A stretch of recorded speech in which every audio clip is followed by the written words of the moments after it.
माझं गाव सोलापूर तेलंगणा, कर्नाटक आणि महाराष्ट्राच्या सीमारेषेवर वसलेलं 16 गावांनी बनलेलं हे गाव खरं तर फक्त नकाशावर नाही तर आपल्या मनावरही कोरलेलं आहे. सीमेवर असल्यामुळं इथं बहुभाषिक लोक राहतात. मराठी, हिंदी, कन्नड, तेलुगू जणू एकाच धाग्यात विणलेली वेगवेगळ्या भाषांची एक माळच. तलावाच्या काठावर वसलेलं आपलं ग्रामदैवत म्हणजे सिद्धरामेश्वर हे आमच्यासाठी आस्था आणि श्रद्धेचं केंद्र आहे.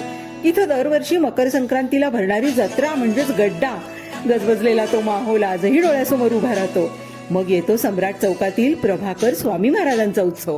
गाणगापूर यात्रेतील त्यांची रथयात्रा आणि 3 दिवस चालणारा उत्सव संपूर्ण सोलापूर शहराला भक्तीच्या रंगात रंगवतो. यावेळीही सोलापूर पर्यटकांनी गजबजून जातं.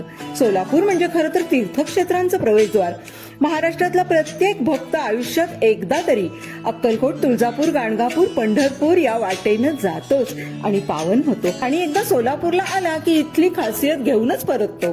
इथले मौसूद, टॉवेल्स आणि चादरींची ऊब तर देशोदेशी पोचली आहे.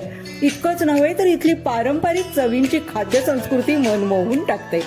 शेंगदाणा पोळी, शेंगदाणा चटणी, हुग्गी, कडक भाकरी आणि सगळ्यात महत्वाचं हुरडा. नोव्हेंबर ते फेब्रुवारी पर्यंत हुरडा पार्टीची नुसती धामधूम असते. त्यातलं माझं आवडतं ठिकाण म्हणजे टिल्लूच अॅग्रो टुरिझम.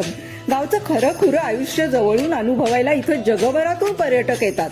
गावरान जेवण, विविध प्राणी, शेतकऱ्यांचं म्युझियम, जुन्या काळातली साधनं, खेळ, क्रीडा आणि निसर्गाच्या सानिध्यातलं शांत वातावरण.